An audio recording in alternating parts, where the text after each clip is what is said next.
Shalom warga kerajaan, satu seri selama 1 bulan ini saya sampaikan pada saudara. The power of vision, the power of agreement, the power of promise of God, the power of sanctification, the power of planning. Sekarang saya mau sampaikan the power of surrender. Aneh sekali ya, kuasa di dalam menyerah. Banyak orang berkata saya ini pasrah. Salah, pasrah itu lain dengan menyerah. Menyerah pada siapa? Bukan menyerah pada keadaan. Dalam Yosua pasal kelima ayat 13 dan selanjutnya. Khususnya pada waktu itu dia melihat seorang dengan pedang terhunus di tangannya. Dan sebagai seorang jenderal dia tanya, engkau kawan atau lawan? Saya kira karunia yang paling dibutuhkan sekarang ini kita harus tahu ini Tuhan atau iblis. Kita harus punya gift of discernment. Kita harus punya karunia membedakan roh. Dan harus tanya engkau kawan atau lawan. Dan Panglima Bala Tentara Tuhan itu bukan Mikael. Dia adalah Kristofani, penampakan Kristus dalam perjanjian lama. Dia berkata aku bukan kawanmu. Engkau tidak sederajat dengan aku. Aku bukan lawanmu. Tapi akulah panglima bala tentara Tuhan. Now I come. Tuhan berjanji menyertai. Tuhan berjanji tidak meninggalkan. Dan Tuhan berjanji yaitu akan selalu tidak pernah membiarkan. Luar biasa bukan? Dan dia benar-benar datang. Kemenangan Israel atas Mesir, atas Amori, atas Jericho, atas Amalek. Bukan karena kekuatannya sendiri. Tetapi karena disertai Tuhan. Benarlah Musa mengatakan, Tuhan kalau engkau tidak berserta kami, jangan suruh kami pergi. Dan saat itu, bukalah kasut dari kakimu. Sebab tempat ini kudus. Sebagaimana Tuhan menampakkan diri pada Musa dalam belukar yang menyala. Tetapi tidak terbakar hangus. Maka sekarang Tuhan menampakkan diri kepada Joshua.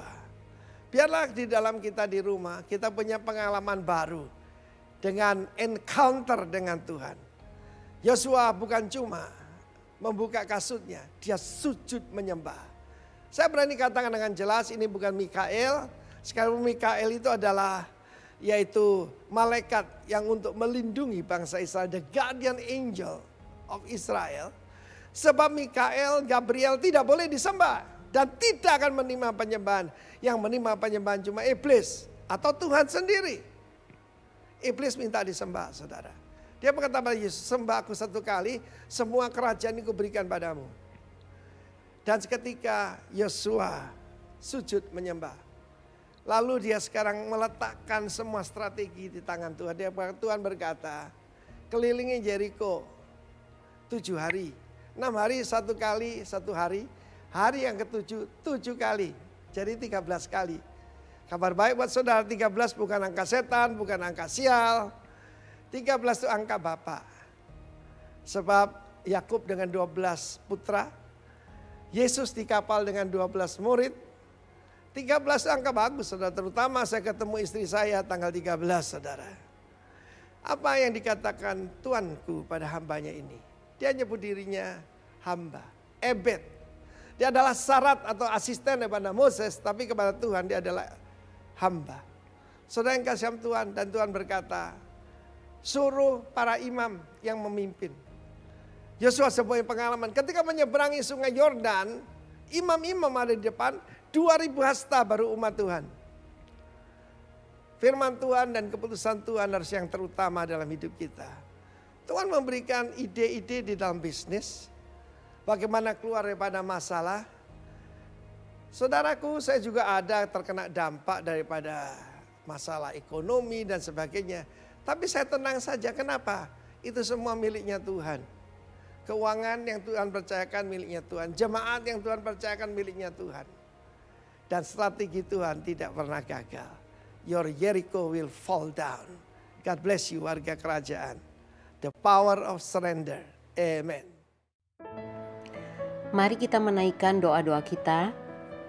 Bapa, kami bersyukur untuk bangsa kami. Engkau sudah menetapkan kami untuk tinggal di negara Indonesia. Kiranya damai sejahtera-Mu turun atas Indonesia, juga atas kota kami. Kami berdoa untuk pemerintah kami yang sudah Engkau tetapkan. Kiranya hikmat bijaksana menuntun tiap langkah mereka. Kiranya Kau berikan kesehatan dan mereka boleh terus memiliki motivasi yang benar dan kejujuran dalam melakukan setiap tugas dan tanggung jawab yang dipercayakan kepada mereka. Kiranya Engkau menolong pemerintah kami dalam menghadapi dan mencari solusi bagi berbagai macam ragam persoalan yang terjadi di bangsa kami. Kami berdoa untuk penanggulangan virus corona di seluruh dunia dan Indonesia khususnya.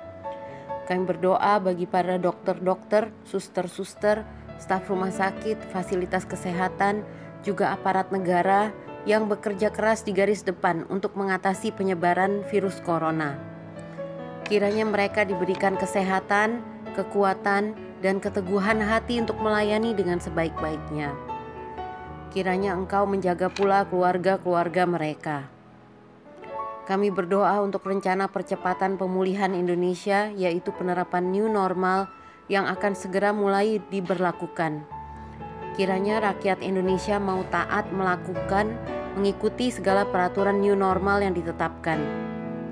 Kiranya kami semua boleh bersehati bekerja sama melakukan masing-masing bagian kami untuk pemulihan bisa segera terjadi di Indonesia. Kami berdoa untuk gereja-gereja Tuhan dimanapun berada. Gereja-gereja kiranya mampu cepat beradaptasi dengan keadaan sambil tetap setia menjalankan misi kerajaan Allah, yaitu menjadikan segala bangsa murid Kristus. Kami berdoa untuk hikmat dan kreativitas bagi setiap pemimpin gereja dalam memberikan makanan rohani yang alkitabiah bagi setiap jemaat, sehingga jemaat dapat bertumbuh di dalam pengenalan akan Tuhan dan menjadi murid-murid Kristus.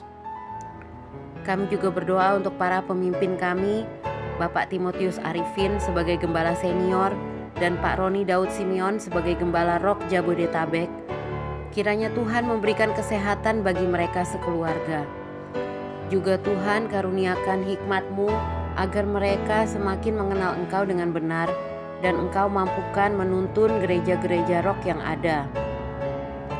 Kami doakan gembala kami, Pastor Doni Lewaka Besi, kiranya kesehatan dan hikmat-Mu menyertai Pastor Doni.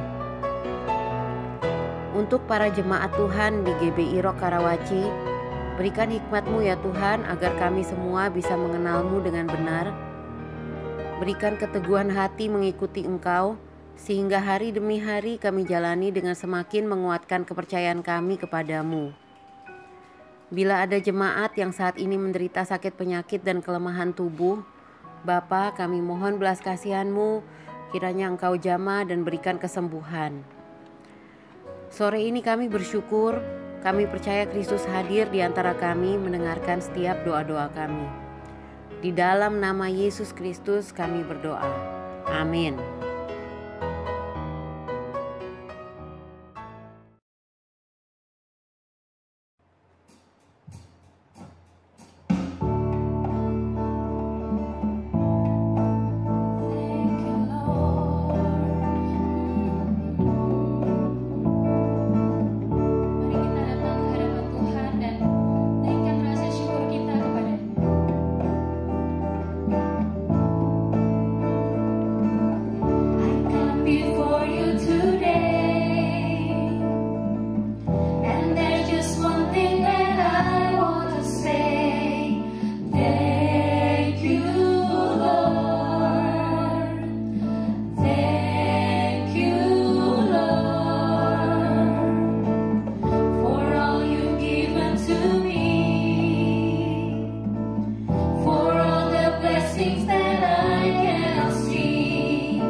Shalom saudara-saudara, selamat malam. Kita bertemu lagi di akhir daripada bulan Mei ini, dan hari ini bertepatan dengan kita merayakan Pentakosta, hari turunnya Roh Kudus 2000 tahun yang lalu, dan hari ini kita peringati kembali.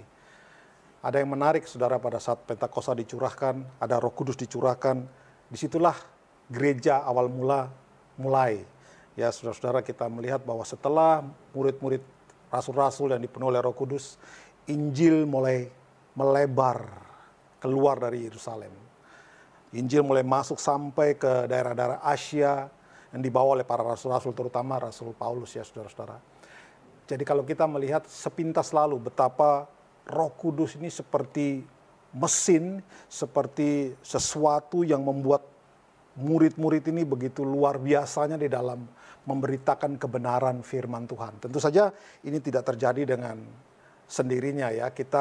Sebelum kita mempelajari, sebelum kita membicarakan Pentakosta ini lebih lanjut, kita akan melihat dulu nanti bagaimana janji itu diberikan. Bahkan kita akan juga menyinggung sedikit tentang siapakah itu Roh Kudus, supaya kita mengerti dengan jelas peranan Roh Kudus di dalam kekristenan, peranan Roh Kudus di dalam kehidupan orang-orang percaya. Mari saudara, sebelum kita memulai, saya mengajak saudara untuk menyiapkan pensil atau bolpen, dan kemudian siapkan Alkitab saudara, dan juga kertas atau buku, supaya saudara di dalam nanti pada saat mengikuti ibadah ini, mengikuti kebenaran firman Tuhan disampaikan, saudara menangkap poin-poin penting yang kemudian bisa diaplikasikan dalam hidup kita. Terlebih dulu mari kita berdoa. Bapa, kami bersyukur di sore hari ini kami boleh berjumpa kembali. Kami bersyukur karena Engkau memelihara kami semua dengan tidak kurang satu apapun. Engkau Allah yang menyertai kami ya Bapa. Dan pada saat sore hari ini kami akan mempelajari kebenaran firman Tuhan, teristimewa tentang peristiwa di mana Roh Kudus dicurahkan. Kami berdoa supaya Roh Kudus itu sendiri menerangi hati kami, menyegarkan pikiran kami, jiwa kami, supaya kami mengerti setiap kebenaran firman Tuhan itu dengan benar. Dan kemudian kami mengaplikasikan apa yang kami pelajari tentang Roh Kudus ini, dan itu menjadi dampak kepada sekitar kami. Nama Kristus dimuliakan, dan banyak orang percayakan Kristus. Terima kasih Bapak buat sore hari ini. Kami berdoa sekali lagi, kami menyerahkan ibadah kami sore ini ke dalam tangan-Mu, biar Engkau sendiri yang beracara dengan kami. Terima kasih Bapak, di dalam nama Tuhan Yesus kami berdoa. Amin. Baik saudara, mari kita terlebih dahulu melihat janji tentang Roh Kudus ini ya. Kita lihat dulu sebentar, Roh Kudus ini ternyata dijanjikan bukan saja di Perjanjian Baru ya. Sudah ada janji tentang Roh Kudus yang dimulai dari Perjanjian Lama. Nah, kita akan melihatnya sebentar. Coba kita membaca di dalam Yoel pasal yang kedua, ayat 28 sampai dengan ayat yang ke-32.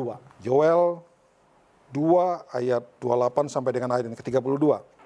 Hari Tuhan, kemudian daripada itu akan terjadi bahwa aku akan mencurahkan rohku ke atas semua manusia, maka anak-anakmu laki-laki dan perempuan akan bernubuat. Orang-orangmu yang tua akan mendapat mimpi, teruna-terunamu akan mendapat penglihatan-penglihatan. Juga ke atas hamba-hambamu laki-laki dan perempuan akan kucurahkan rohku pada hari-hari itu. Aku akan mengadakan mujizat-mujizat di langit dan di bumi, darah dan api dan gumpalan-gumpalan asap. Matahari akan berubah menjadi gelap gulita dan bulan menjadi darah sebelum datangnya hari Tuhan yang hebat dan dahsyat itu.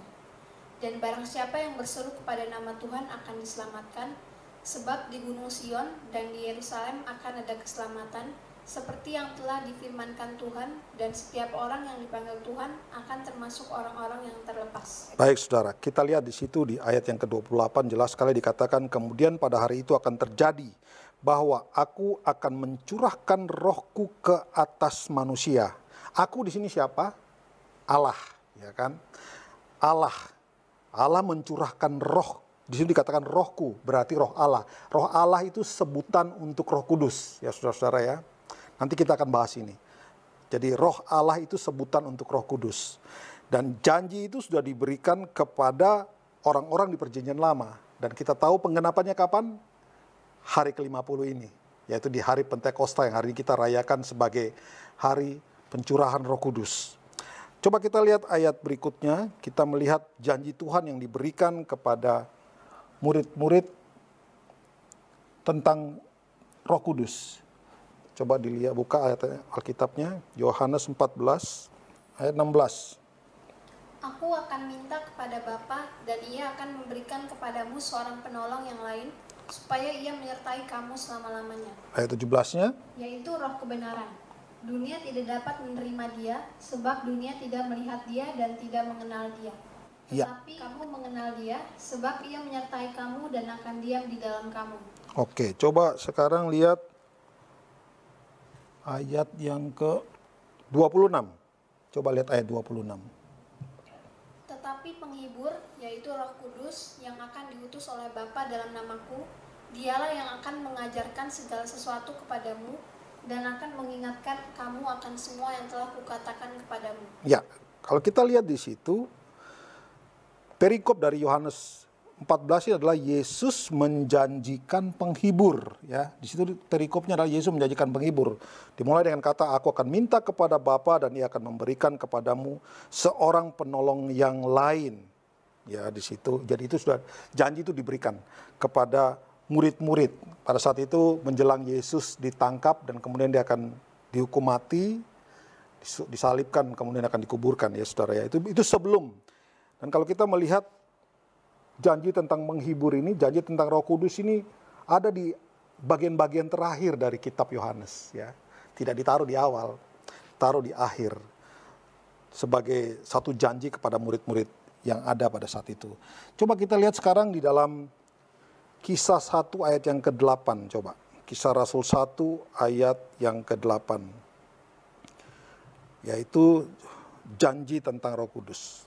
Nah, ini ceritanya pada saat Yesus sudah bangkit dari antara orang mati, kemudian selama 40 hari berturut-turut dia menampakkan diri, dan ini hari yang terakhir dia ngajak mereka keluar kota, dan di sini janji tentang Roh Kudus disinggung kembali. Silakan ayat 8.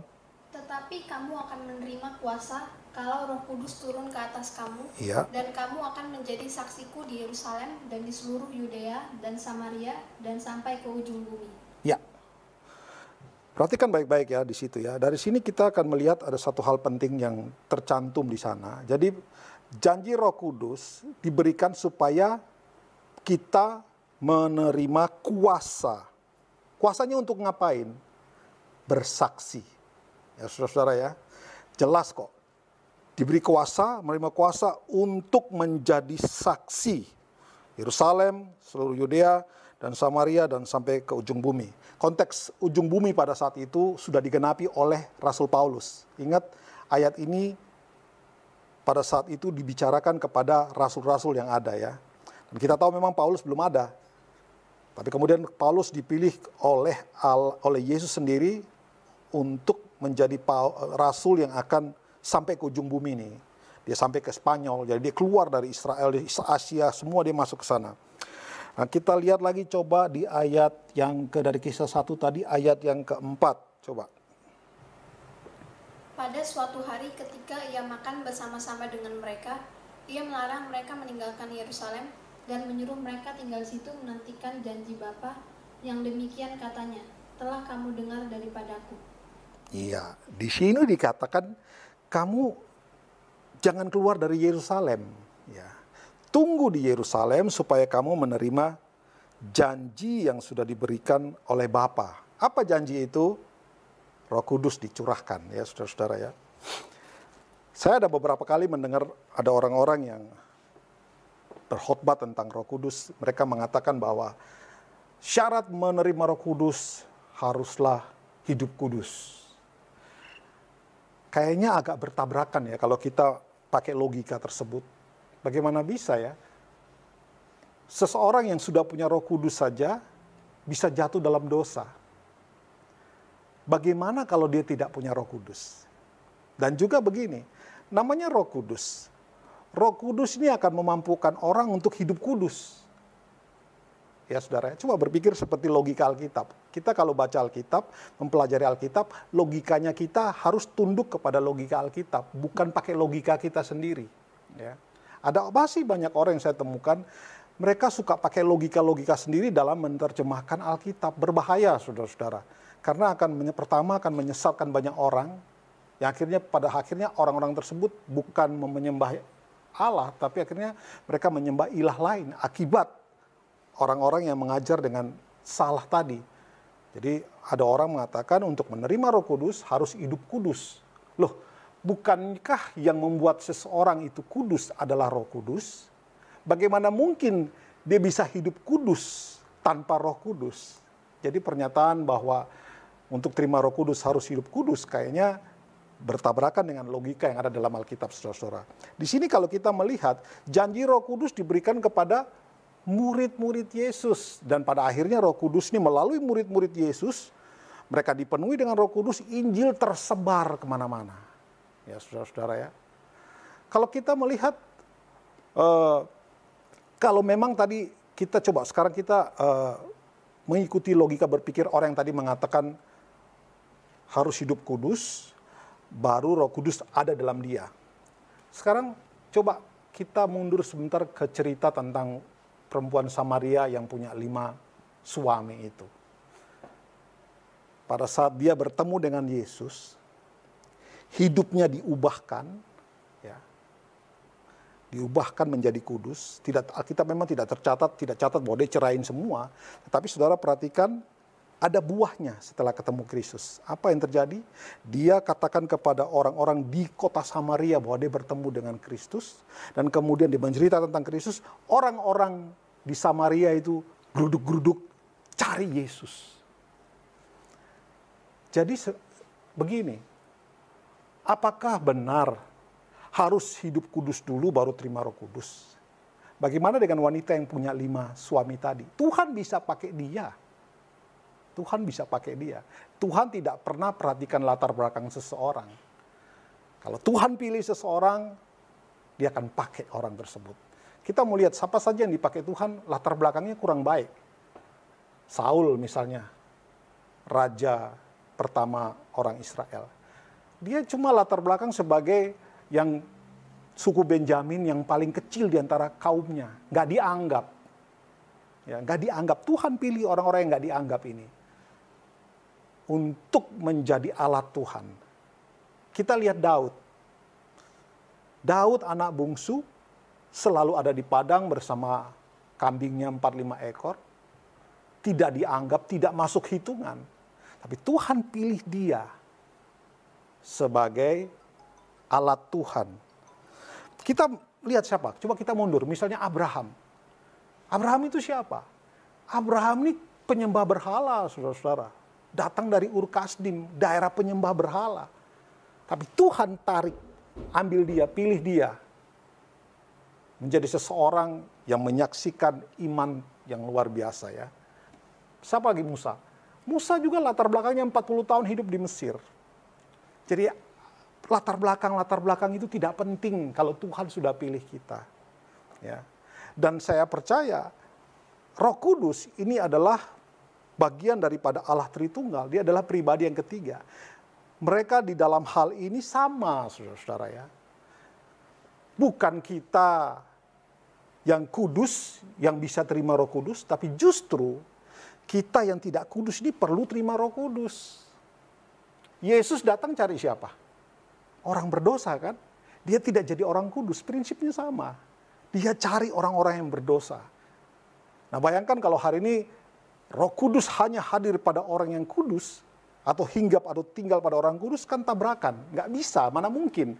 Tidak ada seorang pun yang benar kata Alkitab. Semua tidak ada yang benar. Nah saudara-saudara, dengan ayat tadi saya mengingatkan kepada kita semua bahwa untuk terima Roh Kudus itu sudah merupakan hal yang harus ada dalam hidup kita. Bahkan nanti kalau kita mempelajari tentang tugas Roh Kudus itu salah satunya adalah menginsafkan dunia akan dosa. Jadi pertanyaan besar timbul begini, bagaimana seseorang bisa hidup kudus tanpa ada Roh Kudus? Nggak akan bisa. Bagaimana seseorang bisa bertobat tanpa pernah diinsafkan oleh Roh Kudus? Bukan Roh Kudus yang ngomongin dia, atau bukan Roh Kudus yang injilin orang tersebut, tetapi Roh Kudus bekerja bersama-sama dengan firman kebenaran yang keluar dari mulut kita kepada orang-orang. Di situ Roh Kudus ada bersama-sama dengan firman tadi, dan Roh Kudus yang bekerja, menyentuh orang tersebut, berbicara lebih dalam kepada orang tersebut. Baik saudara, itu tadi adalah janji-janji tentang Roh Kudus yang dijanjikan akan diterima di hari ke-50 itu. Kita sudah menerimanya ya saudara-saudara ya. Roh Kudus itu dicurahkan dan sekali untuk selamanya. Tidak diulang-ulang lagi. Sekali untuk selamanya. Ya, jadi cuma satu kali, makanya disebut Pentakosta. Kalau diulang lagi berarti bukan Pentakosta namanya. Ya kan? Karena Pentakosta itu artinya hari ke-50. Kalau ada pengulangan maka jangan pakai nama Pentakosta. Apalah yang lain. Tetapi karena ini cuma sekali, kalau Anda mempelajari tentang bahasa Yunani, maka grammarnya, tensisnya itu mengatakan satu kali untuk semua. Sekali untuk seterusnya, nggak akan diulang-ulang lagi. Baik saudara, itu tadi janji tentang Roh Kudus yang akan diberikan, yang dikatakan oleh Yohanes, yang ditulis oleh Yohanes. Nah kita mau lihat sekarang, sebelum kita belajar tentang, sebelum kita lanjutkan ke seterusnya, kita perlu melihat dulu apa itu Roh Kudus, atau siapakah itu Roh Kudus. Siapakah itu Roh Kudus ya? Ini penting karena kalau kita melihat banyak orang itu mengkait-kaitkan Roh Kudus, pekerjaan Roh Kudus dengan hal-hal yang sangat remeh sekali, yang sangat ya bagaimana ya? Nanti kalau saya mengulas tentang pekerjaan-pekerjaan Roh Kudus yang tertulis dalam Alkitab, baru saudara akan ngeh betapa selama ini konsep kita tentang Roh Kudus itu menyimpang sekali atau terlalu remeh. Roh Kudus yang dahsyat itu dikaitkan dengan hal-hal yang nggak penting gitu loh. Padahal Roh Kudus itu memegang peranan penting di dalam pertumbuhan gereja. Hari Pentakosta itu sebenarnya sama dengan hari ulang tahun gereja. Ya, setelah Roh Kudus dicurahkan, murid-murid bersaksi, ada kira-kira 17-18 perwakilan orang-orang saleh yang hadir di Yerusalem pada saat itu, mendengar khotbah Petrus, mereka kembali ke daerah masing-masing. Dari situlah Injil berkembang dan dari situlah gereja terbentuk. Ya. Gereja pertama terbentuk atau sebutan pertama Kristen itu terbentuk pada saat setelah Roh Kudus dicurahkan. Orang-orang yang hidup pada saat itu, mereka punya karakter seperti karakter Kristus. Mereka berani bersaksi. Mereka biasa kumpul di satu kota namanya kota Antioquia. Dan mereka berbagi di antara mereka. Tidak ada kekurangan di antara mereka. Saling memperhatikan mereka.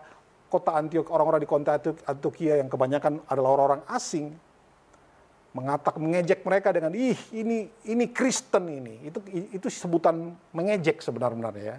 Bukan di Kristen, wah kamu, itu mengejek. Kayak Yesus nih orang-orang, kira-kira seperti itu ya. Tapi dari situlah gereja mulai terbentuk ya. Setelah itu Rasul Paulus dan semua rasul-rasul yang lain, mereka mulai berpencaran. Dan kemudian kita lihat melalui pelayanan mereka, gereja terbentuk. Jadi pencurahan Roh Kudus itu adalah juga menjadi hari ulang tahun atau hari berdirinya gereja. Yesus sudah pernah berbicara tentang gereja. Ya, aku akan membangun di atas batu karang ini, aku akan membangun gerejaku. Tapi kan belum terjadi, belum ada. Tapi setelah Roh Kudus dicurahkan, maka terjadi. Gereja yang ada pada saat itu bait Allah, yang ibadahnya hari Sabtu. Ya, yang ibadahnya hari Sabtu. Tetapi setelah gereja yang berdiri ini, saudara, yang terjadi, yang itu hari Minggu. Ada hubungannya dengan hari Pentakosta? Ada, saudara-saudara. Kalau Anda memperhatikan, hari Pentakosta itu tepat di hari Minggu. Ya. Tepat di hari Minggu. Dan setelah Pentakosta, setelah pencurahan Roh Kudus, orang-orang kalau kumpul ibadah, ya sudah tidak lagi di hari Sabtu. Kecuali kalau mereka ada di Yahudi. Tetapi orang di luar Yahudi, mereka lakukan ibadah itu di hari Minggu. Bergeser. Ada hubungannya dengan ada apa yang terjadi di Perjanjian Lama, ada hubungannya. Ini semua ada hubungannya. Ini semua ada makna-makna. Jadi hari ini kita melihat dulu ya. Habis ini kita akan melihat siapakah Roh Kudus itu. Itu pertanyaan besar. Sekali lagi kalau kita tidak mengenal pribadi Roh Kudus ini, maka kita tidak akan bisa memaknai dengan tepat pencurahan Roh Kudus yang sudah dilakukan oleh Allah kepada kita. Mari kita lihat dulu sebentar Alkitab kita ya. Kita coba buka, Roh Kudus ini muncul di mana aja sih, kurang lebih begitu. Coba kita lihat. Kita lihat dari Perjanjian Lama, kita lihat sebentar, ada di dalam Kejadian 1 ayat yang kedua. Kita lihat, siapa nih Roh Kudus ini? Kejadian 1 ayat yang kedua. Atau dari ayat 1 aja lah. Pada mulanya Allah menciptakan langit dan bumi. Bumi belum berbentuk dan kosong, gelap gulita menutupi samudra raya, dan roh Allah melayang-layang di atas permukaan air. Nah, perhatikan. Roh Allah melayang-layang di atas permukaan air. Ya. Tadi saya sudah bilang, kalau saudara menemukan istilah roh Allah, roh Kristus, itu bukan berarti Allah itu sendiri. Roh Allah bukan Allah, tapi roh Allah itu bicara tentang Roh Kudus. Roh Kristus berbicara tentang Roh Kudus, ya. Nanti kita akan telusuri saudara-saudara. Kenapa sampai Roh Allah itu adalah Allah dan Roh Kristus itu adalah Kristus. Ada juga sebutan Roh Anaknya. Ya, Roh Anaknya itu bicara tentang Roh Kudus, ya. Kalau saudara mendengar kata Roh Allah itu berbicara itu mengacu kepada Roh Kudus. Dari awal ya, kalau kita melihat tadi, pada mulanya Allah menciptakan langit dan bumi. Nah, di situ dikatakan bumi belum berbentuk dan Roh Allah itu dikatakan melayang-layang di atas permukaan air, ya. Ini ada yang menarik ya. Nanti kita akan coba tes. Roh Allah melayang-layang di permukaan air. Ada yang kata lain, Roh Kudus melayang-layang di permukaan air. Terus ayat ke-3 coba dibaca ya. Berfirmanlah Allah, jadilah terang. Lalu terang itu jadi. Nah, perhatikan saudara. Roh Allah melayang-layang di atas permukaan air. Apakah dia kengangguran? Atau dia refreshing, cari udara? Enggak, saudara-saudara, perhatikan. Karena pada saat dia melayang-layang itu, kemudian Allah berfirman, jadilah terang, terang itu jadi. Seolah-olah Roh Kudus ini sedang menunggu firman yang diucapkan, dan bersama-sama dengan firman yang diucapkan, dia mewujudkan keinginan Allah. Ya. Mewujudkan apa yang Allah mau. Jadi Roh Kudus dan firman bersama Allah, bersama-sama mereka mengerjakan penciptaan. Ya, di situ ya. Dan penciptaan pertama tentu saja terang. Itu ya, kita lihat penampakan pertama. Pakai pinjam istilah penampakan. Penampakan Roh Kudus itu sudah dari awal. Dia bukan baru-baru aja. Jadi sudah dari awal Roh Allah di situ. Nah, sekarang kita coba lihat di dalam ayat yang ke-26 Hena. Ya, kita melihat bahwa Roh Kudus atau Roh Allah ini dari awal sudah terlibat di dalam penciptaan. Coba Hena 26. Berfirmanlah Allah, baiklah kita menjadikan manusia menurut gambar dan rupa kita, supaya mereka berkuasa atas ikan-ikan di laut dan burung-burung di udara, dan atas ternak, dan atas seluruh bumi, dan atas segala binatang melata yang merayap di bumi. Ya, sekali lagi coba di ayat 2, lanjutkan ayat 27-nya. Maka Allah menciptakan manusia itu menurut gambarnya, menurut gambar Allah diciptakannya dia, laki-laki dan perempuan diciptakannya mereka. Ya. Saudara lihat lagi, di sini Allah firman-Nya mengatakan, ayat 26 tadi bilang, baiklah kita menjadikan manusia menurut rupa dan gambar kita. Kenapa pakai kita? Ini sedang berbicara kepada sesuatu hal di mana terkesan bahwa ini jamak ya. Nah, disinilah konsep tentang Allah Tritunggal itu muncul ya. Dan sudah muncul sejak Kejadian, sudah dari dalam proses penciptaan itu, Tritunggal ini sudah selalu ada. Allah Bapa, Allah Anak atau Firman atau Yesus dan kemudian Roh Kudus ini sudah terlibat dari awal di dalam penciptaannya. Jadi dia bukan barang baru. Jadi sudah ada dari awal penciptaan. Bahkan di ayat yang ke-26 dikatakan, baiklah kita menjadikan manusia menurut rupa dan gambar kita. Ciptakan menurut rupa gambar kita. Ada yang jamak di situ. Allah tidak berkata, mari aku menciptakan. Dia tidak menyebutkan tunggal ya, tetapi jamak. Mari kita. Siapa itu kita? Tadi sudah saya kasih tahu di awal sudah terlihat ada Roh Kudus melayang-layang. Ya. Firman diucapkan oleh Bapa.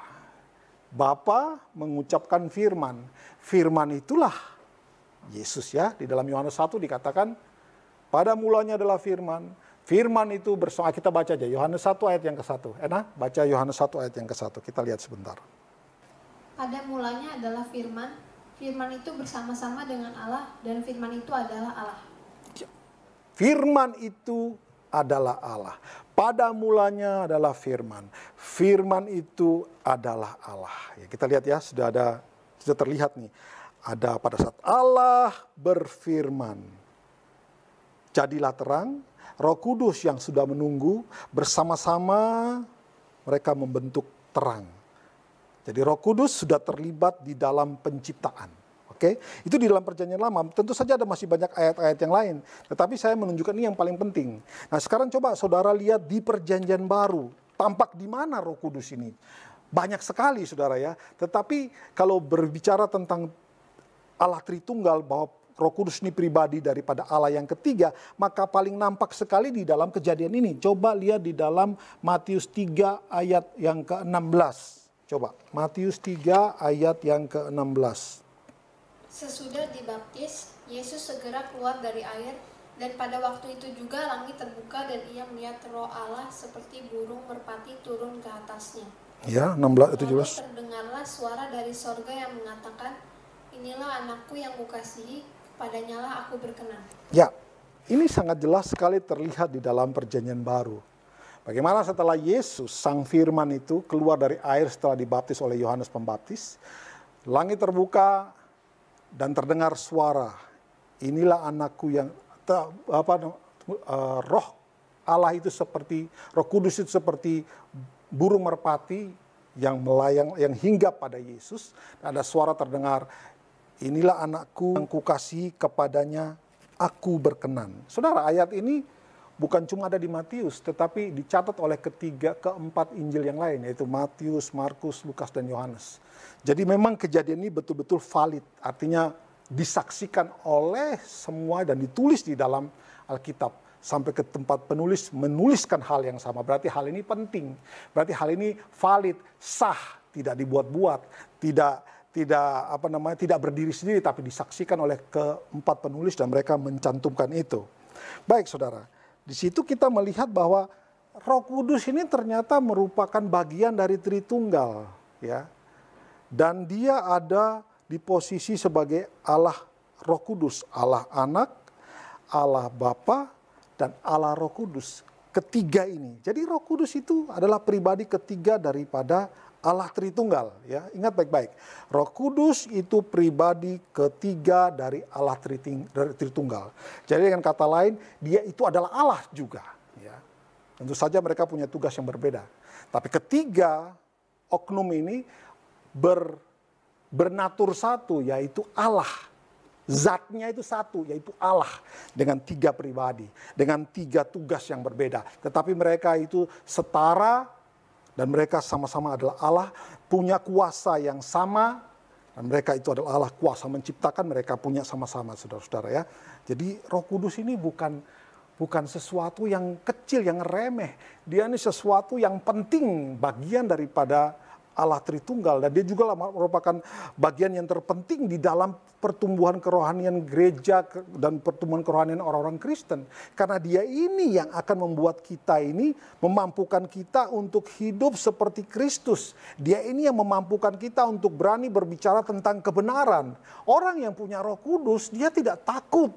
Dia berani berbicara tentang kebenaran. Kebenaran siapa di sini? Kebenaran Kristus, ya saudara-saudara. Bukan kebenaran-kebenaran pribadi atau kebenaran-kebenaran karena punya logika yang baik, karena punya pengetahuan yang hebat, lantas dia berani bicara. Tidak. Orang dipenuhi Roh Kudus punya ciri-ciri mereka berani berbicara tentang Kristus. Nanti kita akan lihat nanti saudara-saudara bagaimana orang-orang yang tadinya pada saat belum dipenuhi Roh Kudus mereka melempem kayak kerupuk, ketakutan kalau membicarakan Kristus. Tapi setelah Roh Kudus dicurahkan, mereka dengan berani bersaksi, bahkan sampai mati. Ya saudara-saudara, kalau Anda melihat martir pertama itu Stefanus ya. Orang pertama yang mati karena bersaksi tentang Kristus. Kemudian kita lihat berturut-turut ada Yakobus yang kemudian mati. Dan kemudian semua para rasul itu mati dengan mengenaskan kecuali Yohanes. Mereka ini dipenuhi oleh Roh Kudus. Baik saudara, kita lihat lagi ya. Sekarang Yohanes 14 ayat yang ke-26.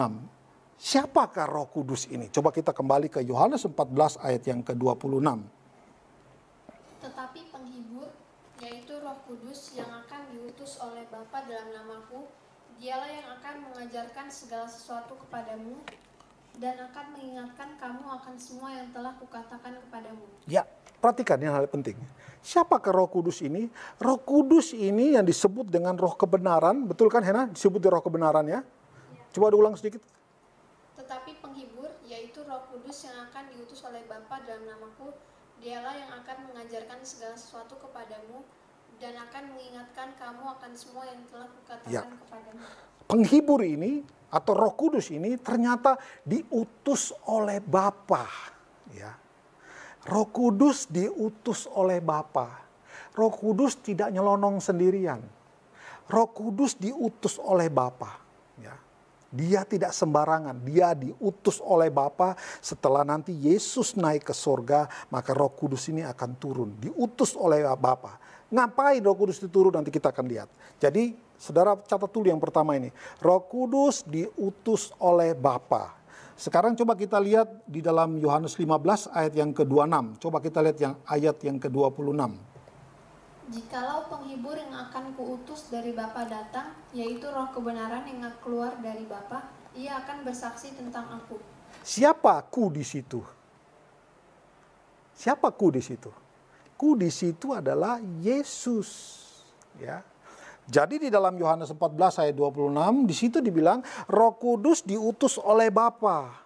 Terus di dalam Yohanes 15 ayat 26 juga dikatakan ternyata Roh Kudus juga diutus oleh Yesus sebagai Roh kebenaran yang akan mendampingi kita. Jadi saudara lihat sini, Roh Kudus diutus oleh Bapa dan diutus oleh Anak atau oleh Yesus tadi. Itulah menjelaskan, makanya tadi saya bilang ternyata kenapa Roh Kudus itu disebut dengan Roh Allah atau Roh Yesus atau Roh Kristus atau Roh Anaknya, karena Roh Kudus ini diutus oleh Bapa dan kemudian Roh Kudus ini juga diutus oleh Yesus, ya.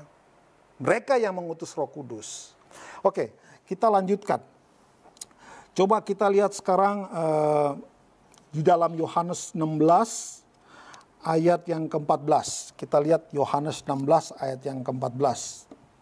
Ia akan memuliakan aku, sebab ia akan memberitakan kepadamu apa yang diterimanya daripadaku. Ya, di situ kalau kita melihat Roh Kudus yang diutus oleh Bapa dan diutus oleh Anak, ternyata punya tugas merupakan tugas dari bagian Tritunggal adalah memuliakan aku. Dia memuliakan aku. Yohanes 16 ayat yang ke-14. Coba lihat. Ia akan memuliakan aku, sebab ia akan memberitakan kepadamu apa yang diterimanya daripadaku. Ia akan memuliakan aku. Siapa aku di sini? Yesus, ya. Roh Kudus akan memuliakan Yesus.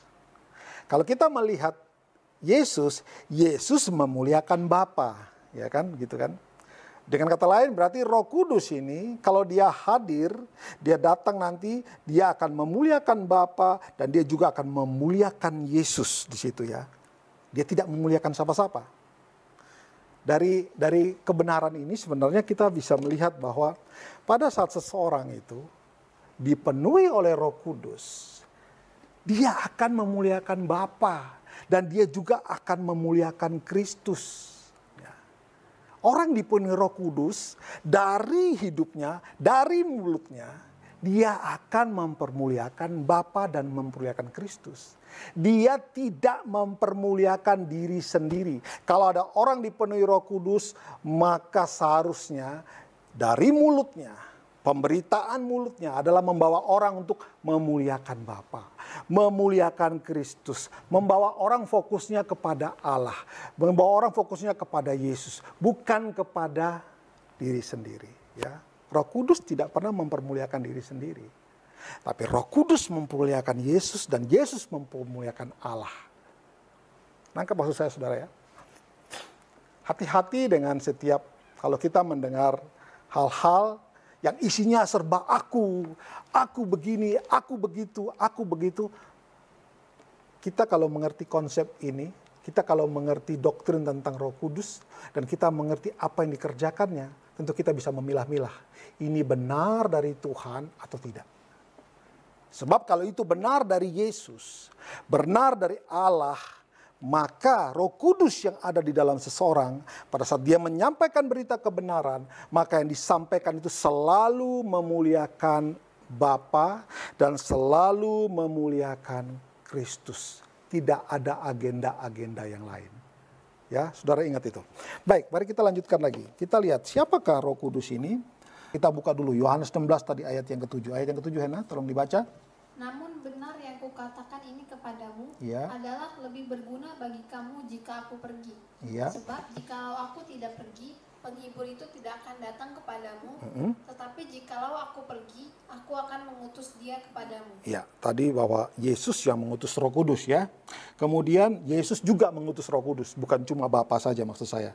Coba sekarang kita lihat Yohanes 15 ayat yang ke-26. Ya, Yohanes 15 ayat yang ke-26. Jikalau penghibur yang akan kuutus dari Bapa datang, yaitu roh kebenaran yang keluar dari Bapa, ia akan bersaksi tentang aku. Ya. Roh kebenaran yang keluar dari Bapa, ya. Berarti pernyataan ini juga bisa berarti Bapa yang mengutus Roh Kudus, ya. Kemudian bila roh kebenaran yang keluar dari Bapa, Ia itu siapa? Roh Kudus itu ngapain? Akan bersaksi tentang aku. Akunya siapa di sini? Yesus. Saya ulang lagi saudara ya. Kalimat ini dalam. Kalau kita cuma sekedar baca saja, kita nggak akan ketemu esensinya. Kita perhatikan baik-baik. Sekali lagi, jika penghibur yang akan kutus dari Bapamu datang, yaitu roh kebenaran yang keluar dari Bapa, kan sinkron tuh. Dengan tadi bahwa saya katakan bahwa Bapa yang mengutus Roh Kudus. Di sini diperjelas oleh Yohanes, dikatakan roh kebenaran yang keluar dari Bapa. Dengan kata lain, berarti Roh Kudus tadi diutus oleh Bapa. Yang diutus dari Bapa ini roh kebenaran. Berarti tidak ada dusta, semuanya benar. Terus ia akan bersaksi tentang aku. Ya, garis bawahi.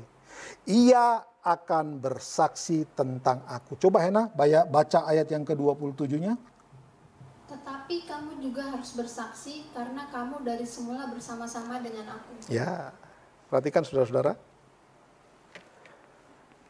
Kalau Roh Kudus ada dalam seseorang, maka sesuai dengan ayat ini, dia akan menggerakkan orang tersebut untuk berbicara dan bersaksi tentang Yesus. Kita akan membaca, coba Yohanes 15 ayat yang ke-26. Jikalau penghibur yang akan kuutus dari Bapa datang, yaitu roh kebenaran yang keluar dari Bapa, ia akan bersaksi tentang aku.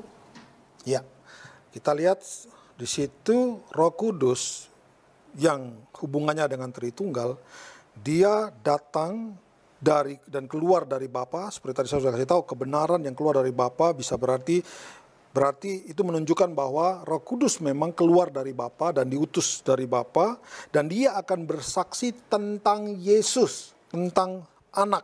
Ya. Dan dari sini juga kita bisa menegaskan beberapa poin penting. Kalau seseorang mengatakan bahwa dirinya dipenuhi oleh Roh Kudus, maka bahwa dia akan bersaksi tentang Kristus. Tidak mungkin seseorang yang punya Roh Kudus tidak berani berbicara tentang Kristus. Ya. Tidak mungkin. Sekali lagi di sini karena salah satu tugas Roh Kudus yang berhubungan dengan Allah Tritunggal, yang berhubungan tentang Yesus adalah dia menyaksikan Kristus, ya. Dia bersaksi tentang Kristus. Bersaksi apanya?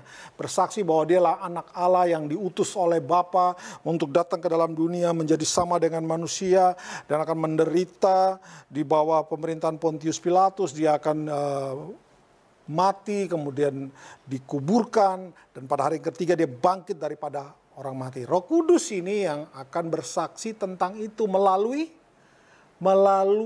orang-orang yang dipenuhi Roh Kudus. Nah, saudara, kalau berbicara tentang orang-orang yang dipenuhi Roh Kudus, mungkin kita akan bertanya, bagaimana dengan orang-orang di PL, di Perjanjian Lama? Apakah di dalam Perjanjian Lama tidak ada Roh Kudus? Ada, saudara, ya. Tapi prinsipnya Roh Kudus yang ada di dalam Perjanjian Lama dan Roh Kudus dalam Perjanjian Baru itu ada bedanya. Bedanya apa? Di dalam Perjanjian Lama, setiap orang yang ditunjuk Allah untuk menjadi penyambung lidah Allah pasti dipenuhi oleh Roh Kudus. Tapi kemudian setelah tugasnya selesai, maka Roh Kudus itu akan kembali lagi kepada Allah, ya. Dengan kata lain, dia tidak permanen tinggal di antara manusia pada saat itu, ya. Itulah sebabnya nanti di dalam Yohanes 14 ayat 16 dan 17. Aku akan minta kepada Bapa dan Ia akan memberikan kepadamu seorang penolong yang lain, Ya. supaya Ia menyertai kamu selama-lamanya, yaitu Terus? Roh kebenaran. Dunia tidak dapat menerima Dia, sebab dunia tidak melihat Dia dan tidak mengenal Dia. Tetapi kamu mengenal Dia, sebab Ia menyertai kamu dan akan diam di dalam kamu. Ya, perhatikan ayat 16 dan 17 itu, Ia menyertai kamu dan diam dalam kamu untuk selama-lamanya. Sekaligus kata-kata ini mematahkan bahwa ada pencurahan Roh Kudus yang lain lagi. Nggak ada, saudara.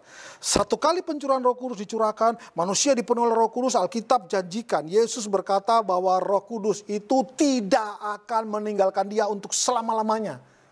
Jadi nggak ada nanti keluar dan masuk. Sistemnya berbeda sama di Perjanjian Lama. Perjanjian Lama Roh Kudus up and down. Dia turun pada seseorang yang ditunjuk Allah untuk menjadi misalnya raja atau menjadi imam atau menjadi nabi. Mereka ini dipenuhi dengan Roh Kudus. Tapi begitu tugasnya selesai, Roh Kudus kembali kepada Bapa di surga sebagai yang pengutus tadi, sebagai yang memberikan. Ya, saudara. Contohnya banyak. Kita bisa melihat contoh, misalnya Simson, pada saat dia diurapi, dia menjadi nabi, dan ada perjanjian bahwa selama rambutnya panjang, Roh Allah ada atas dia. Tapi kalau rambutnya pendek, Roh Allah meninggalkan dia. Dan ternyata dia dikadalin, dia ditipu oleh Delila, rambutnya dipotong pendek, hilanglah kekuatan dari Simson. Dengan kata lain, Roh Allah meninggalkan dia. Tetapi pada saat rambutnya mulai panjang lagi, dia berdoa, ya Allah, sekali lagi ini beri aku kekuatan. Dan Roh Allah turun atas dia, dan dengan kekuatan yang dapat dia merobohkan bangunan dan matilah banyak orang-orang Filistin. Kita juga bisa melihat Saul dipenuhi oleh Roh Kudus menjadi raja, tapi pada saat dia tidak taat, Roh Kudus meninggalkan dia. Kita juga bisa melihat Raja Daud. Pada saat dia diurapi menjadi raja, dia menjadi raja.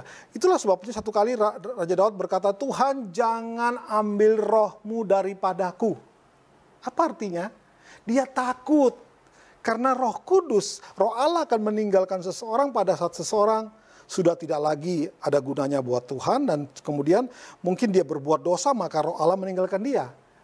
Ya kan? Coba saudara ingat, saya tadi ingatkan di depan, kita baca Alkitab, kita mempelajari Alkitab, maka logika kita harus tunduk kepada logika pemikiran Alkitab.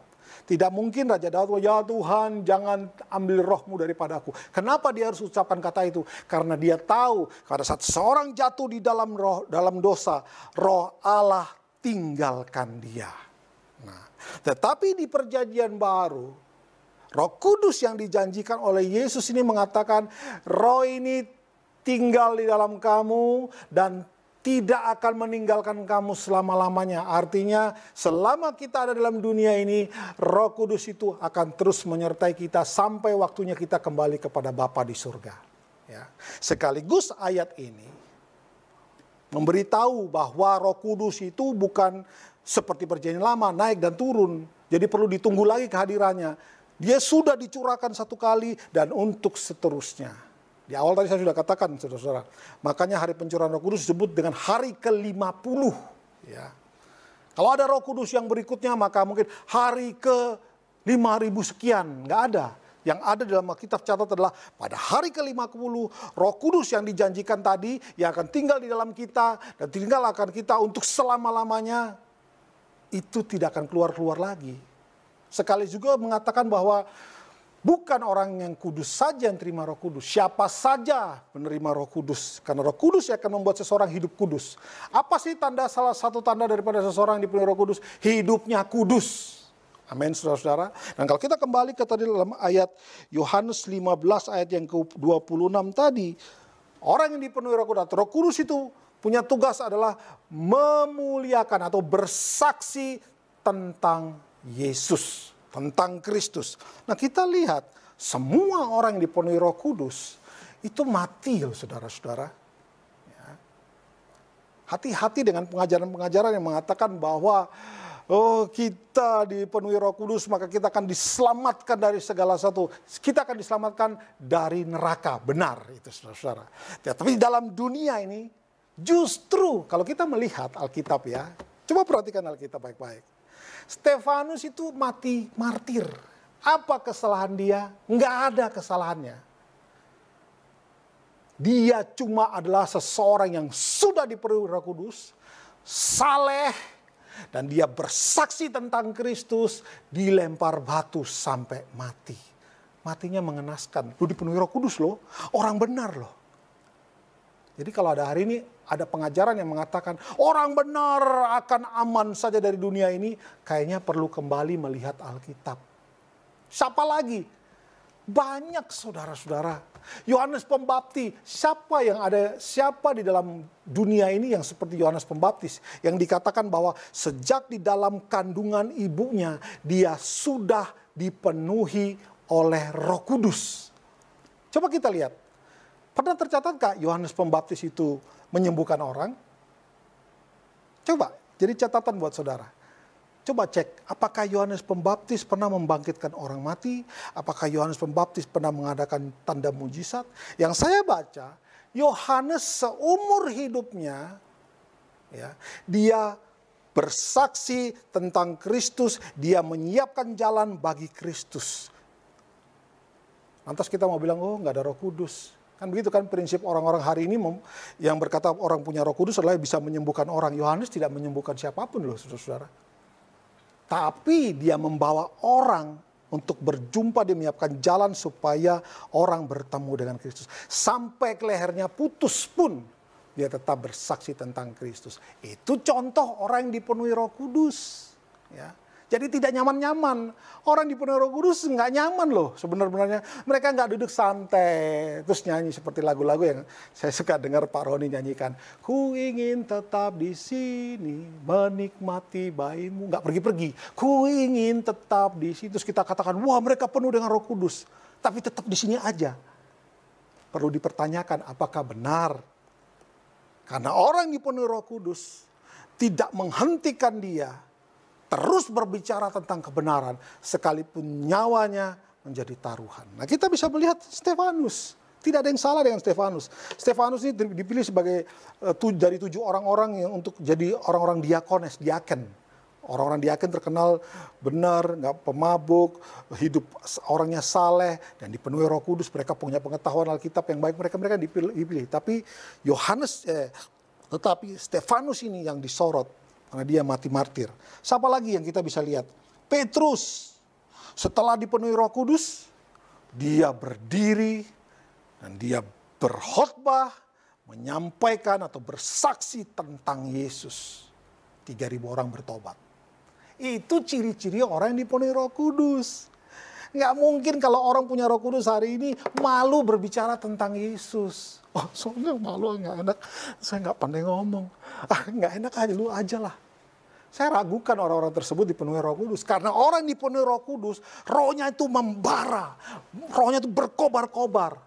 Untuk berbicara, untuk bersaksi tentang Kristus. Itu orang yang dipenuhi Roh Kudus. Ya saudara-saudara, ke-12 murid Yesus, semua mencar. Dan semua bersaksi tentang Kristus. Tidak ada yang tidak ya saudara-saudara. Semuanya tidak terkecuali. Siapa lagi kalau kita lihat dalam Alkitab? Ada Rasul Paulus. Ya. Rasul Paulus ini adalah rasul yang dipakai sampai ke ujung bumi konteks pada saat itu. Dia pergi sejauh itu. Matinya bagaimana? Kepalanya harus terpisah dari leher. Karena Kristus. Roh Paulus dipenuhi oleh Roh Kudus. Siapa lagi kalau di toko perjanjian lama lebih banyak lagi. Bahkan kalau kita membaca itu Raja Daud. Raja Daud dikatakan bersaksi tentang Kristus. Masa sih? Coba kita lihat sebentar. Kisah Rasul 2 ayat 31. Ada nama Raja Daud disebutkan di situ. Ya. Kisah Rasul 2 ayat 31. Saya cuma mengambil contoh yang sedikit. Ada contoh yang banyak. Setiap nabi yang Tuhan pakai itu juga bersaksi tentang Kristus. Semua nabi bersaksi tentang Kristus. Coba lihat. Kisah Rasul 2 tadi ayat yang ke-31. Kita lihat sebentar. Dari ayat 29 aja. Saudara-saudara, aku boleh berkata-kata dengan terus terang kepadamu tentang Daud, bapa bangsa kita. Ia telah mati dan dikubur, dan kuburannya masih ada pada kita sampai hari ini. Tetapi ia adalah seorang nabi dan ia tahu bahwa Allah telah berjanji kepadanya dengan mengangkat sumpah bahwa ia akan mendudukan seseorang dari keturunan Daud sendiri di atas tahtanya. Karena itu ia telah melihat ke depan dan telah berbicara tentang kebangkitan Mesias ketika ia mengatakan bahwa dia tidak ditinggalkan di dalam dunia orang mati dan bahwa dagingnya tidak mengalami kebinasaan. Ya, saudara lihat, ia di sini siapa? Ayat 31, ia itu siapa? Itu Daud. Ya. Bahkan Raja Daud ini seseorang di perjanjian lama yang paling banyak nulis tentang Yesus. Saudara cek aja. Ada 150 pasal yang ditulis. Saudara bisa lihat di situ. Raja Daud paling banyak berbicara tentang Mesias ini. Ya, tidak perpanjang di situ. Tapi yang pasti begini, saudara ya. Bahwa pada saat seseorang dipenuhi oleh Roh Kudus, ya, dia akan bersaksi tentang Yesus.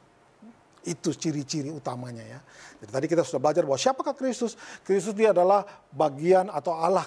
Dia adalah pribadi ketiga daripada Allah Tritunggal. Roh Kudus ini diutus oleh Bapa dan diutus oleh Yesus. Maka tugas Roh Kudus berkenaan dengan Allah Tritunggal adalah dia memuliakan Bapa, dia memuliakan Anak. Dia juga bersaksi tentang Anak. Dia bersaksi tentang Kristus. Siapakah Kristus?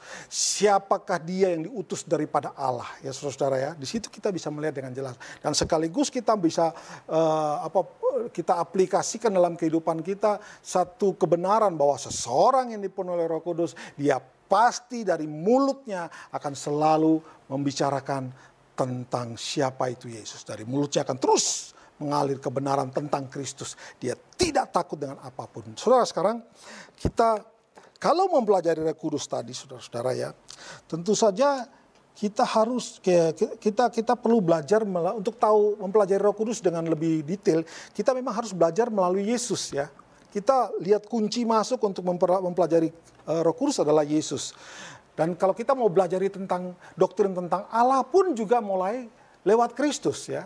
Karena dalam Yohanes itu katakan bahwa akulah jalan kebenaran dan tidak ada orang sampai kepada Bapa dan selanjutnya. Bahwa untuk mempelajari ini semua kita harus kembali kepada pengajaran Kristus. Ya, kalau saya sudah pernah sampaikan kepada saudara juga bahwa kitab semua dari Kejian sampai Wahyu ini semua isi mengerucut kepada Kristus. Ya. Bahkan kata atau huruf pertama yang dipakai di dalam penulisan Alkitab dalam bahasa Ibrani mengacu kepada Kristus. Jadi dimulai dari Kristus. Semuanya dimulai dari Kristus. Dan ujungnya juga tentang Kristus. Ya, dimulai dari sana. Nah saudara-saudara, kalau kita melihat di dalam Alkitab, maka yang paling banyak menulis tentang Roh Kudus, atau kalau kita mau mempelajari doktrin Roh Kudus secara lengkap, itu harus belajar dari Yohanes. Ya. Kenapa Yohanes? Karena Yohanes ini punya hubungan yang istimewa. Ya. Dari ke-12 murid Yesus, ada 3 murid Yesus yang paling dekat dengan Yesus, yaitu Simon, Yakobus, dan Yohanes. Tetapi dari 3 murid Yesus yang dikasihi tadi, yang dekat tadi, dari 3 ini cuma 1 yang paling dekat. Siapa itu? Yohanes juga ya. Nanti kita lihat ayatnya saudara. Tapi sebelum mengacu kepada Yohanes, tadi saya akan beritahu bahwa kalau Anda mau mempelajari doktrin, mau mempelajari siapa itu Roh Kudus, maka harus melalui Yesus.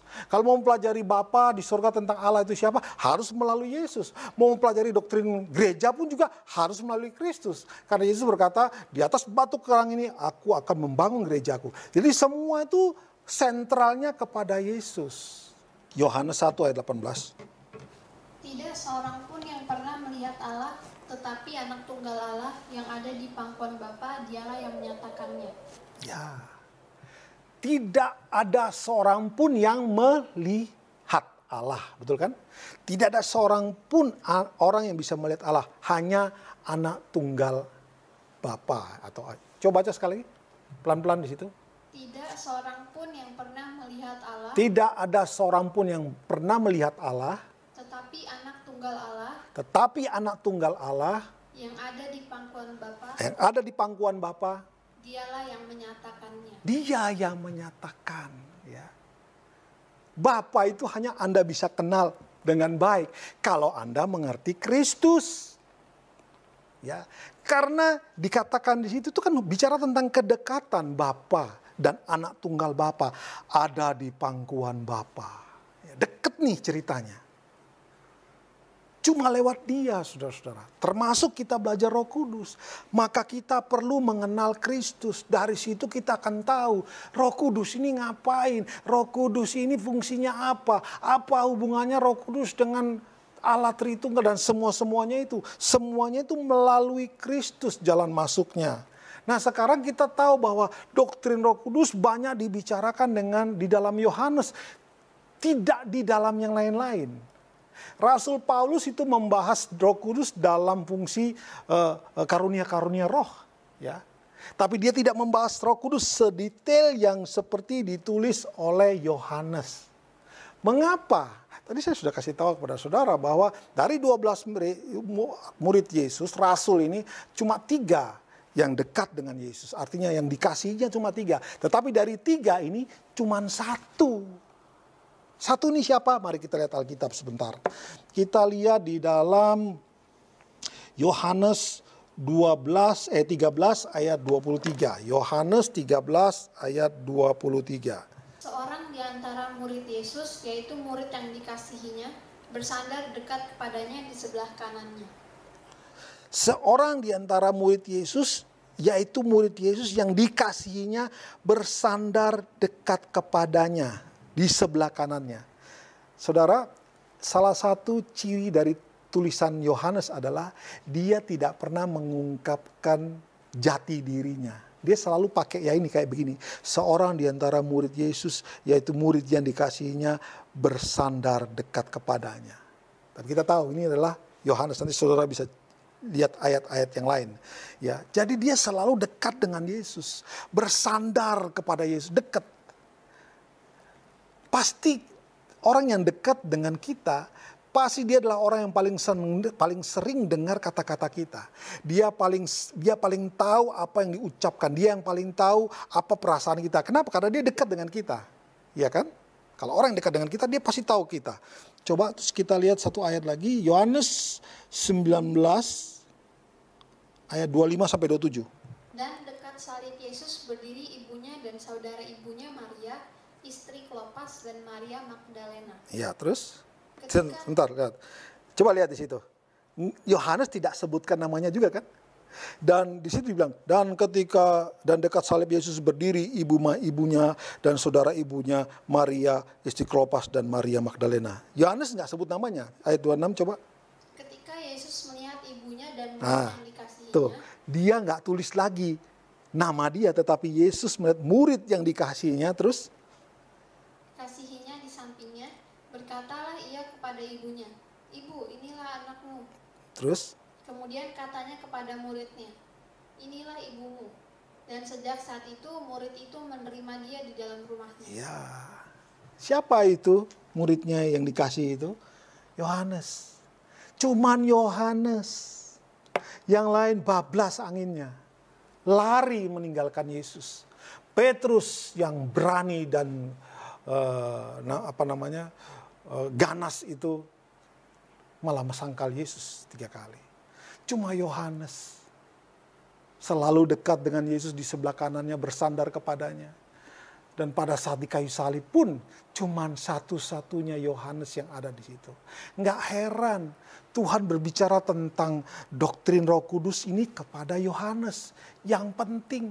Dan kalau kita mempelajari, Yohanes ini juga menulis Yohanes 1, Yohanes 2, dan juga dia menulis tentang kitab Wahyu. Hal-hal yang paling tersembunyi, hal-hal yang nanti akan datang itu Tuhan cuma nyatakan kepada Yohanes dan ditulis dalam kitab Wahyu. Berarti Yohanes ini sangat dekat.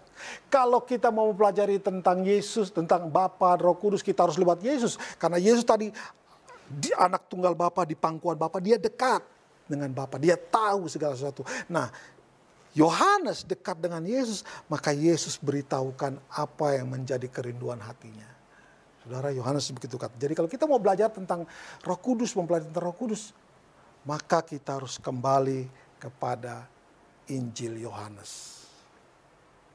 Nah sekarang saudara, pertanyaan berikutnya, apa sih tugas Roh Kudus sampai dia begitu penting?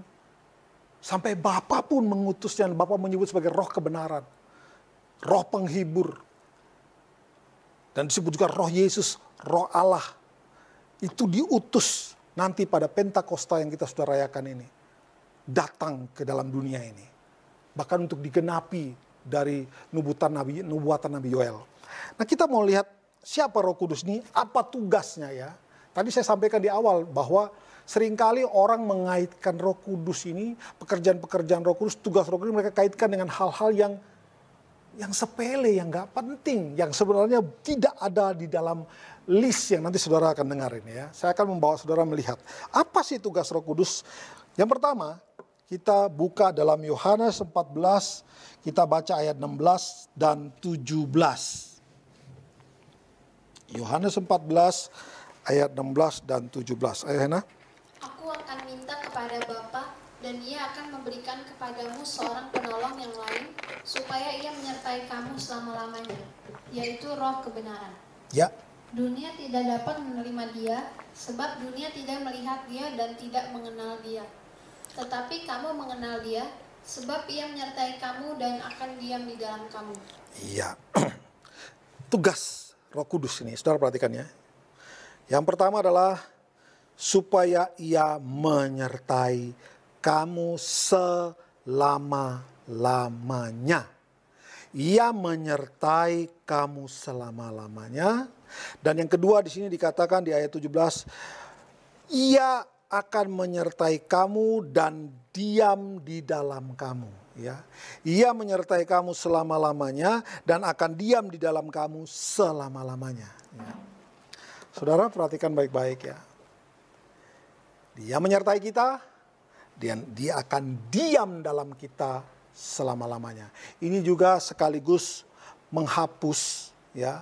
Ini juga sekaligus menyatakan bahwa Roh Kudus, ada yang pernah mengatakan begini, kalau seseorang berbuat dosa, Roh Kudus meninggalkannya. Dan kalau dia bertobat, Roh Kudus balik. Saudara perlu tahu, Alkitab tidak mengatakan demikian. Justru tugas Roh Kudus adalah menyertai kamu dan tinggal di dalam kamu untuk selama-lamanya. Sekaligus mematahkan juga bahwa Roh Kudus itu ada nanti pencurahan berikutnya sekali saja cukup. Pentakosta di hari ke-50, Roh Kudus dicurahkan dan tinggal di dalam manusia selama-lamanya sampai waktunya dia kembali ke surga, maka Roh Kudus itu kembali. Jadi tidak ada lagi pencurahan berikutnya ke-10, ke-11, ke-12, tidak ada saudara-saudara ya. Jadi kalau hari ini kita merayakan Roh Kudus yang sudah dicurahkan, bukan lagi merayakan Roh Kudus yang sedang dicurahkan. Kalau Anda masih merayakan Roh Kudus sedang dicurahkan, Anda perlu belajar lagi tentang Alkitab. Perlu belajar lagi tentang doktrin Roh Kudus. Perlu belajar lagi apa yang ditulis oleh Alkitab. Ya, supaya kita jangan salah. Kita tidak sedang menunggu Roh Kudus dicurahkan lagi. Tapi kita sedang merayakan Roh Kudus yang sudah dicurahkan. Yang hasilnya adalah hari ini ada pekerjaan Roh Kudus yang nampak. Roh Kudus menampakkan pekerjaannya melalui gereja-gereja ada di mana-mana. Itu adalah buah dari Roh Kudus. Buah dari orang-orang yang dipenuhi oleh Roh Kudus. Yang terus bergerak menyampaikan kebenaran firman Tuhan. Terjadilah kegerakan yang luar biasa. Ya, jadi yang pertama, Roh Kudus akan menyertai dan diam di dalam kita untuk selama-lamanya. Dia nggak akan keluar. Sekali lagi coba berpikir begini, kalau kita yang ada Roh Kudus bisa bikin salah, bayangkan saja kalau kita nggak punya Roh Kudus. Punya Roh Kudus saja masih jatuh dalam dosa, masih bisa hidup tidak kudus, apalagi kalau tidak punya Roh Kudus. Ya, saudara jawab sendiri. Baik, sekarang kita lihat di dalam Yohanes 14 tadi, ayat yang ke-26. Kita melihat ayat yang ke-26. Tetapi penghibur, yaitu Roh Kudus yang akan diutus oleh Bapa dalam namaku, dialah yang akan mengajarkan segala sesuatu kepadamu, dan akan mengingatkan kamu akan semua yang telah kukatakan kepadamu. Iya, perhatikan baik-baik saudara. Tugas Roh Kudus yang berikutnya adalah mengajarkan segala sesuatu. Segala sesuatu ini apa? Saudara harus membaca ayat 26 ini secara komplit ya. Jadi jangan dipotong. Mengajarkan segala sesuatu. Berarti ngajarin saya matematika juga dong. Ngajarin saya bahasa Inggris dong. Enggak, saudara-saudara ya. Kita harus membaca ini secara satu kesatuan. Di situ dikatakan, ia diutus bahwa dialah yang akan mengajarkan segala sesuatu kepadamu dan akan mengingatkan kamu akan semua yang telah kukatakan kepadamu. Apa yang siapamu di sini? Siapa itu ku katakan kepadamu? Siapa ku di situ? Itu Yesus. Jadi Roh Kudus ini akan mengajarkan kita perkataan-perkataan firman atau tulisan-tulisan ayat firman Tuhan yang sudah pernah kita dengar sebelumnya. Dia akan mengajarkan, menerjemahkan itu lebih lanjut dalam hati kita. Kadang-kadang kita baca satu ayat nggak ngerti. Tapi pada saat kita masuk dalam perenungan, disitulah Roh Kudus mulai bekerja. Tiba-tiba kita, oh ternyata begini ya. Ternyata begini. Itulah yang disebut dengan pencerahan. Bukan pewahyuan lagi. Pewahyuan sudah selesai. Kejadian sampai wahyu sudah selesai. Kalau hari ini ada orang yang bilang, saya terima wahyu dari Tuhan, maka perlu dikanonisasi lagi. Berarti mesti ada kitab lagi. Bukan lagi wahyu, tapi ada penambahan kitab lagi. Jadi kita harus mengerti bahwa pada saat Alkitab ini belum selesai ditulis, atau Alkitab ini belum keluar, Alkitab itu baru ada sekitar abad 2 dan 3 ya. Baru ada Alkitab. Setelah Alkitab, sebelum Alkitab ditulis, Tuhan masih berbicara lewat pewahyuan-pewahyuan. Tapi setelah Alkitab ini selesai ditulis, maka Tuhan berbicara lewat firman Tuhan, lewat Alkitab, bukan yang lain. Ini supaya kita kembali ke Alkitab ya. Di sini kita lihat, di sini Roh Kudus ini dikirim supaya apa? Kita nggak mungkin bisa mengingat kebenaran firman Tuhan dari Kejadian sampai Wahyu. Kita nggak mungkin bisa. Tetapi disitulah di saat kita tidak bisa, Roh Kudus yang ada dalam kita ini punya tugas mengajarkan dan kemudian mengingatkan. Apa tugas kita? Ya baca Alkitab. Nggak pernah baca Alkitab berharap Roh Kudus ingatkan. Roh Kudus ingatkan apa? Nggak mungkin saudara-saudara. Nggak pernah baca Alkitab terus berharap Roh Kudus ingatkan apa? Kemudian dikaitkan, seperti saya bilang di awal, Roh Kudus dikait-kaitkan dengan hal-hal yang remeh. Roh Kudus kunci motor saya di mana ya? Roh Kudus tolong jaga rumah saya. Roh Kudus tadi aku taruh dasi di sini, kemana ya dasinya? Roh Kudus ingatkan. Ini orang yang nggak tahu fungsi Roh Kudus dengan tepat. Dikaitkan dengan hal-hal yang remeh. Roh Kudus itu punya tugas bukan sekedar cari kunci motor yang hilang. Tapi Roh Kudus itu mengajarkan kebenaran firman Tuhan yang sudah pernah kita baca. Makanya harus baca Alkitab. Saudara begini, contoh sederhana. Di dalam WA, terutama kalau saudara punya aplikasi WhatsApp yang sudah lebih baru ya. Misalkan ada nama, saudara cari nama, saudara cari, aku mau cari nama misalnya Yohanes, jangan Yohanes gampang, mau cari nama Mandra, ya, masukkan ke dalam WA kita ketik nama Mandra, terus kita search, ternyata nggak muncul sama sekali. Kenapa nggak muncul nama Mandra? Mungkin karena kita nggak save nama Mandra di situ. Ataupun kita nggak pernah ngobrolin Mandra. Begini saudara, maksud saya begini. Saya pernah mencari satu nama, ya saudara-saudara ya. Nama itu memang tidak saya save. Tapi pada suatu waktu saya tuh pernah ngobrol-ngobrol dengan seseorang. Dan kita menyinggung nama ini. Nama orang ini kita singgung, kita bicarakan. Oh ya, gimana kabarnya si A? Gitu ya kira-kira ya. Kemudian teman saya itu kasih nomor handphonenya si A. Tapi saya tidak simpan. Cuma ada di dalam kotak. Cuma ada dalam percakapan itu dan saya nggak hapus.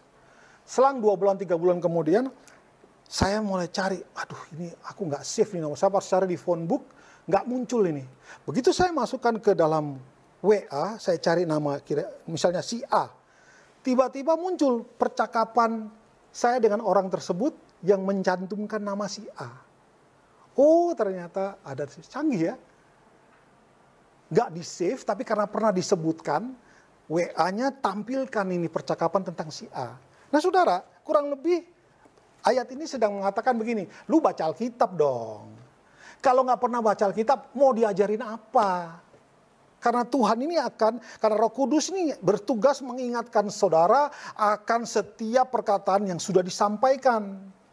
Ini kan konteksnya bicara tentang murid-murid Yesus. Kalau buat kita hari ini berarti konteksnya adalah Roh Kudus akan mengajarkan dan mengingatkan perkataan firman Tuhan yang tertulis dalam Alkitab kepada kita. Syaratnya ya buka Alkitab. Nggak pernah baca Alkitab, nggak pernah dengar kebenaran firman Tuhan, terus berharap Roh Kudus ingatkan apapun. Nggak akan saudara, berbeda, langsung error, ting dong, nggak ada. Nggak ada data. Sama dengan WA tadi itu.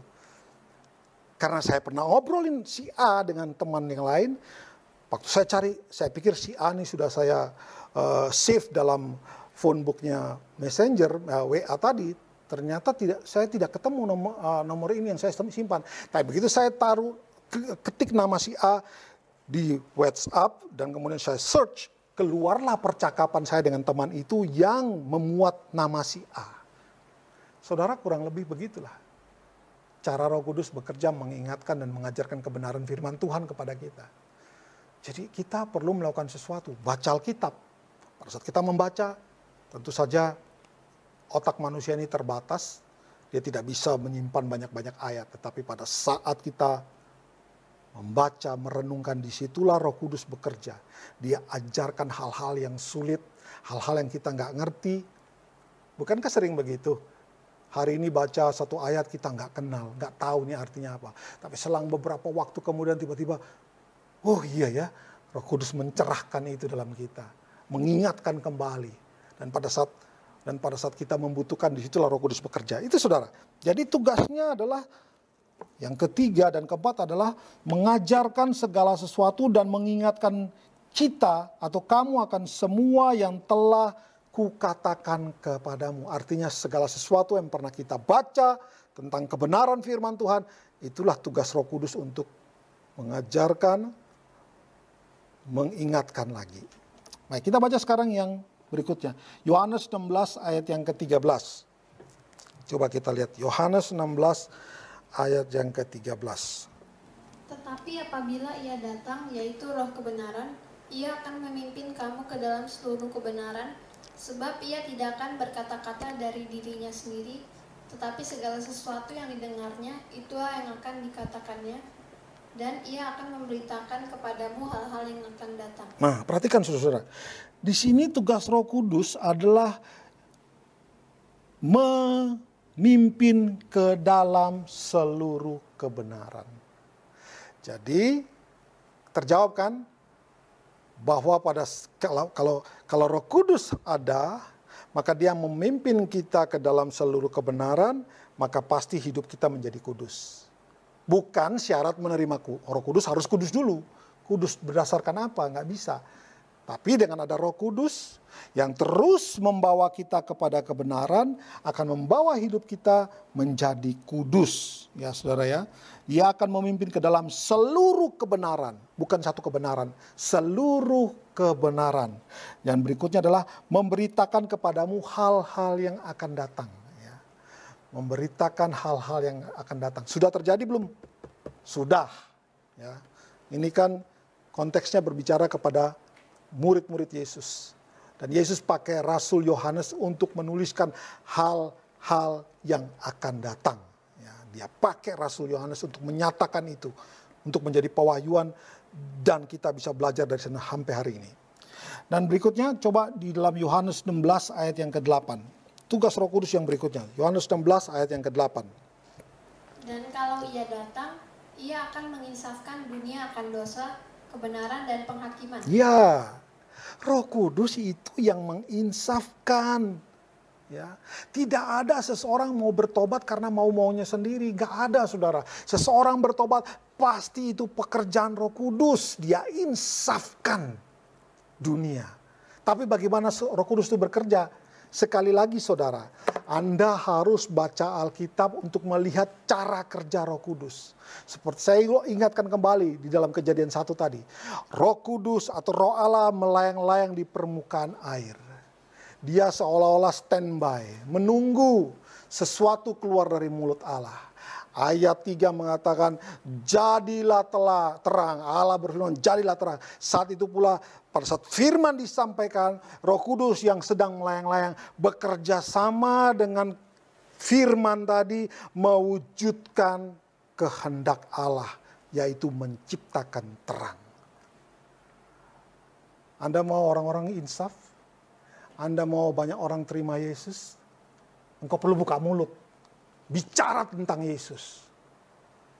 Itu tanda bahwa kita dipenuhi Roh Kudus. Sekali lagi saya kasih tahu saudara-saudara ya.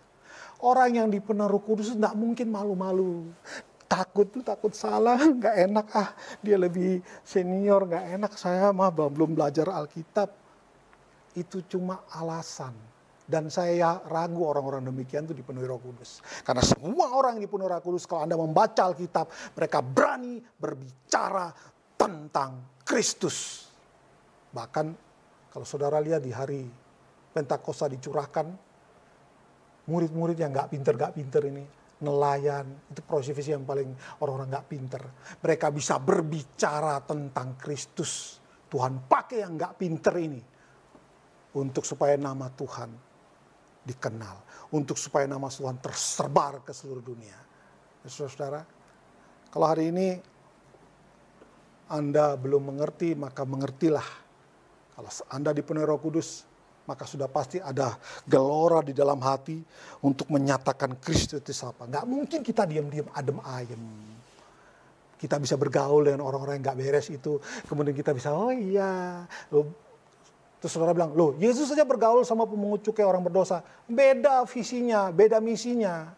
Yesus bergaul sama mereka, misinya menyaksikan, dia menunjukkan bahwa dia Allah yang berbelas kasihan. Dia Allah yang datang untuk mencari orang berdosa. Lu kan duduk kongko-kongko, cari aman. Gak usah ngomongin Kristus, nanti kita ditolak dari kumpulan ini. Santai aja. Dipertanyakan, kau punya Roh Kudus atau tidak? Karena orang dipenuhi Roh Kudus tidak seperti itu. Stefanus itu buktinya. Dia baru kenal Yesus, dia bukanlah rasul. Tetapi dia mati, orang pertama yang mati martir karena bersaksi tentang Kristus adalah Stefanus, dipenuhi dengan Roh Kudus. Baik, berikutnya saudara, kita lihat ayat Yohanes 16. Sorry. Coba baca sekali lagi Yohanes 16 ayat 8. Dan kalau ia datang, ia akan menginsafkan dunia akan dosa, dan kebenaran, dan penghakiman. Ya, dia menginsafkan dunia akan dosa, dia insafkan tentang kebenaran, dan dia insaf mereka, kasih tahu mereka tentang penghakiman. Ya saudara-saudara, tugas kita ngapain? Sampaikan berita tentang Kristus. Ya, sampaikan berita tentang Kristus. Maka Roh Kudus akan bekerja. Dia akan menjamah. Ya, tugas kita kan disuruh itu. Pergi jadikan semua bangsa muridku kan. Suruh beritakan nama Kristus. Tidak disuruh bawalah perlengkapan anti peluru. Bawalah 3 pisau untuk membentengi dirimu. Latihan dulu taekwondo. Latihan karate. Supaya kamu punya alat untuk defense kalau kamu diserbu. Kalau kamu dikeroyok orang. Enggak. Tugas kita buka mulut. Selebihnya urusan Tuhan. Ya. Saudara, saya akan lanjutkan ini pada bagian berikutnya untuk menyelesaikan tema tentang Pentakosta ini. Hari ini saya berhenti sampai di sini. Dan saya percaya Roh Kudus akan menerangi hati saudara, mengingatkan saudara lagi, dan mengajarkan saudara akan setiap perkataan Kristus yang sudah saudara dengar, saudara baca, dan akan menolong kita supaya kita menjadi pelaku-pelaku firman. Mari kita berdoa.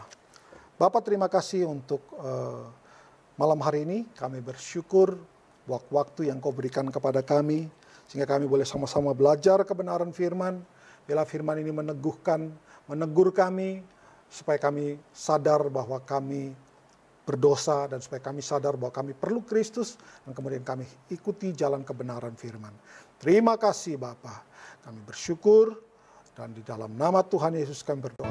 Amin.